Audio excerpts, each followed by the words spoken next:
నేను నా సాయంత్రం ఈ అపార్ట్మెంట్ విషయంలో ఏమేమి నోటీసులు రెడీ చేస్తాను చేయండి. నేను మున్సిపాలిటీ తరఫున చేయండి, నేను కలెక్టర్ దగ్గర నుంచి ఆయన దగ్గర నుంచి ఫార్వర్డ్ చేస్తాను అని తెలుసు, ఏం అవసరం లేదు. ఇప్పుడు మనం వచ్చినా ఇప్పుడు కూడా పని చేస్తాం. రండి బాబా, कानून में अच्छा नहीं काम करना, अच्छा नहीं आप दूसरा काम ढूंढ लो, काम कर लो, ये अपार्टमेंट में अब काम नहीं करना. ఫైట్ ఉంటే మనం వాళ్ళకి నోటీస్ ఇవ్వాలి.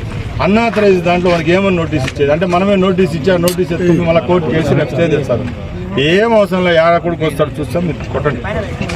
నాకు కాదు చెప్పిన మీరు చేయండి, మీరు అడ్డం ఉంటే మీకు ఎస్పీ కలెక్టర్ బాధ్యత నాది, నేను చూసుకుంటాం.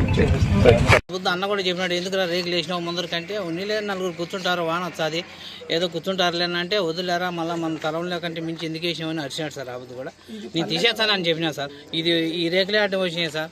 బస్ స్టాండ్లో ట్రైనింగ్లో బస్సు మలుకుంటా అంటే నిన్న స్కూటర్ తగిలింది సార్. నాకు ఎంత బస్సు మలుకునేదని కూడా స్థలం లేదు, అది కొట్టగా నా రేకులే అడ్డం వచ్చినాయి సార్. మీకు కోయటికి పోయినాడు, ఇతనికి ఏమీ ఆధారం లేకనంటే వేసుకుంటా అంటే వేసుకోమన్నా.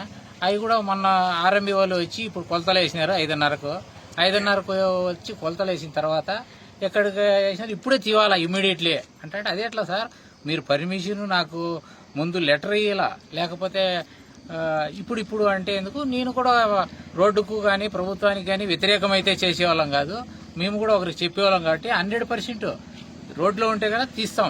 కాకపోతే ఇది ఒక కక్ష సాధింపు చర్య కాకపోతే ఇక్కడ మనము అక్కడ బయారెడ్డి ఆసుపత్రి కాడి నుంచి ప్రతి మనిషి సందున ఆటోలో కూడా వంగుకొని పోయే కాడ లేని ఇబ్బంది ఈ అతను సాకలి చిట్టి.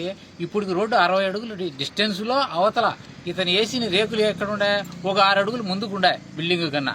అది కూడా నేనేం చెప్పినా ఆర్ఎంబీ సార్ డిఈ వాళ్ళు వాళ్ళు వచ్చినారు, జేఈ వాళ్ళు సార్ ఇప్పుడు చెప్పినారు 5:30 చెప్పినారు నేను తీస్తానంటే ఇప్పటికి పోలీసు వాళ్ళు వచ్చి మేము ఇప్పుడు జేసీపీ వచ్చి సార్ మాకు ఇప్పుడే నైట్ కూల్ చేయాలా, ఇప్పుడే చేయాలా అని ఇదంతా కచ్చసారింపు చర్య తప్పకపోతే మనం ఏమైనా వాంటెడ్గా మేమేమైనా కాదు తీయము అంటే అప్పుడు మాట్లాడాలా.